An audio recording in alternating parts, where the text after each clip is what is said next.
we're here now. And the team has been born. It was officially born July 21st of 2021. And these young men, these men have been a part of this journey with me from the beginning. I also would like to introduce Wendell Maxey, who's our director of social media, Martine Senecal, who's our brand partner. She's in the back. We're missing a couple other staff members who are here today. Kaz, our director of visual media. So this group of people who you see around doing this have been really, really passionate about making this dream of mine come true.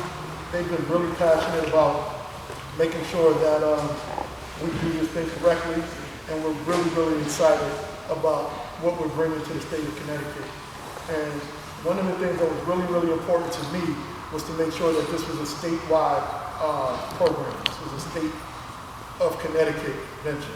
It wasn't, even though I'm from Norwalk, it wasn't just about Norwalk. It wasn't just about Stamford. It was about the entire state of Connecticut, because we want to be in communities all over Connecticut.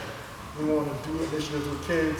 We have a bunch of things planned to build relationships in communities all across Connecticut. So we're really, really excited about what we have going on. And with that being said, I won't be overwinded. I'll introduce my COO, Jay Rogers.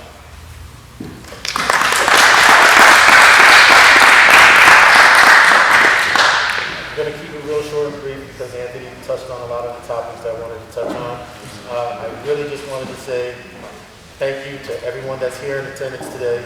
The Connecticut Cobras appreciates everyone's that's here, the support that's been given so far, and the continued support that we definitely know that you guys are going to provide to us throughout the time leading up to opening day. So again, thank you. And I want to introduce Ed Battle, our president. He has a couple words for you guys. I'm thrilled to be sitting here with the privilege of introducing our inaugural head coach of the Connecticut Cobras. First, I'd like to say thank you to our CEO, Anthony Hill, and our COO, Jay Rogers, for having faith in my ability to help build a championship culture and team.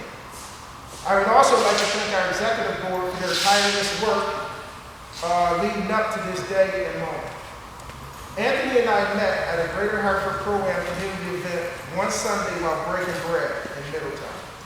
The Pro-Am Commissioner, Pete Higgins, made an introduction, and us basketball savants began to share our thoughts on the evening's talent.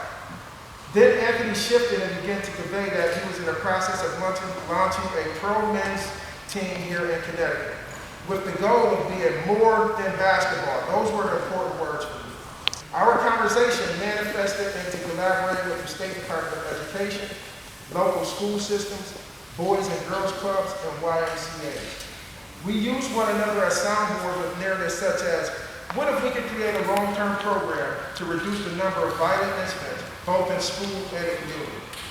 Ideas began to flow, and before long, we created an agenda with outreach endeavors to include community violence prevention programs, mentoring, student enrichment, growth mindset courses, and internships. The prevention programs offered will seek to open students up to new opportunities for their lives, both in finding meaningful ways to spend their leisure time and possibly identifying new careers. Our mission is to partner with community leaders to implement programs that keep young students occupied after school hours, which has shown to reduce many at-risk behaviors and their associated consequences. Now, to our head coach. We conducted a thorough search which provided to be very affirming of the leadership here within the Cobras franchise. Without exception, the coaches that we were able to speak to believe completely that we have the ability to build a championship team here in Connecticut.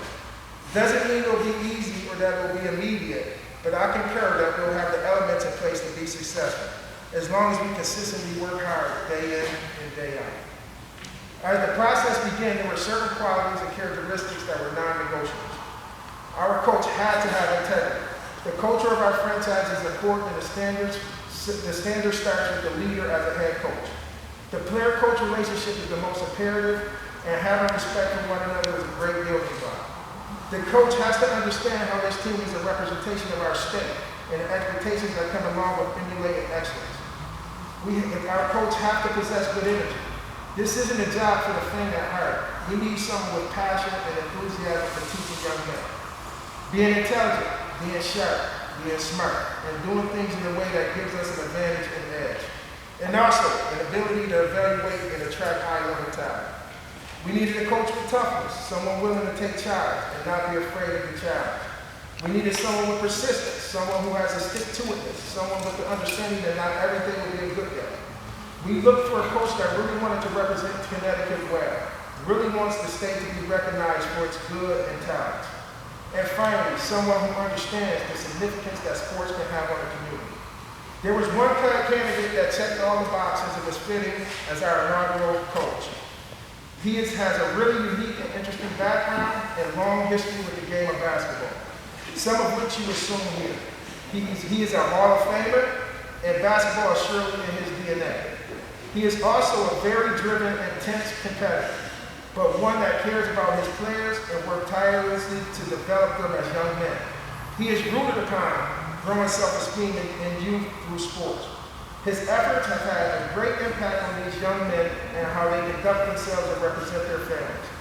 Our coach is also a very visible, accessible member of our state and community and devotes his life to help the at-risk youth rebuild their lives as a probation officer. He is the epitome of our mantra, more than basketball. Finally, my personal favorite about our new head coach. He has been around a lot of success. I really believe that success is a habit that is hard to break. He has been around Division I and pro basketball for over 30 years. The accomplishments may take me another 10 minutes to highlight. So without further ado, I introduce to you Connecticut Cobras inaugural head coach Troy Bradford.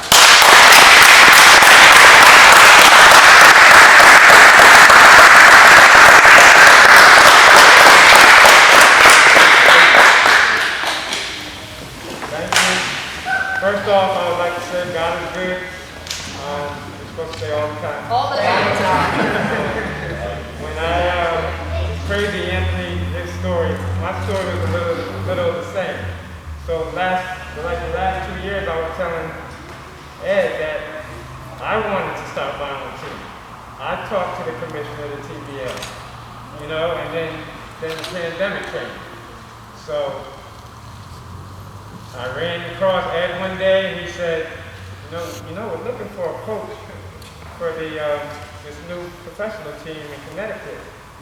And I was like, what professional team? He's like, didn't you see my Instagram? He's like, Connecticut Cobras. And I said, oh, I'll do it.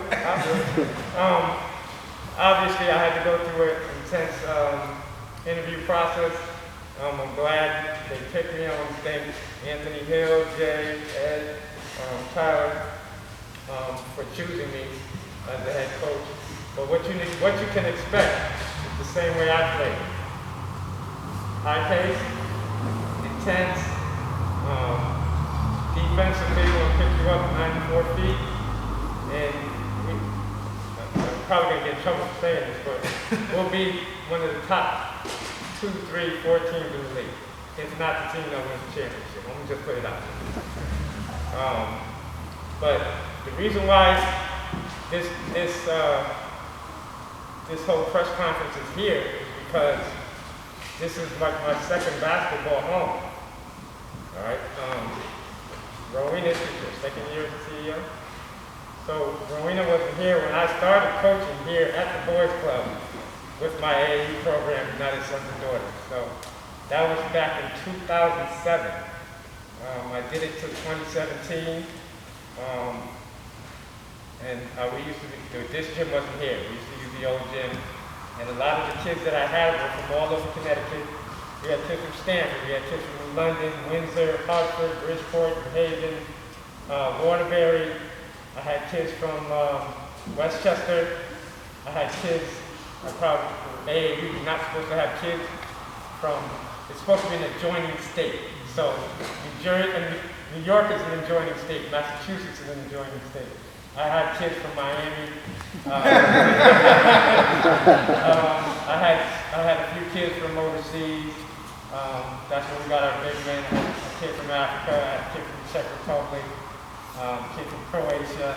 So I kind of really built that thing up, and we started feeding sneaker companies. All the AAU programs that were sponsored by sneaker companies, Nike, Adidas, Under Armour, we would beat them and beat them bad. We didn't have top 50 players or top 10 players in the country like those programs had, but I had 5 or 6 Division I players. You know how once you throw the ball up, it's anybody's game. You can't fear, you cannot fear another human. You have to go at it. So that's how we're going to play.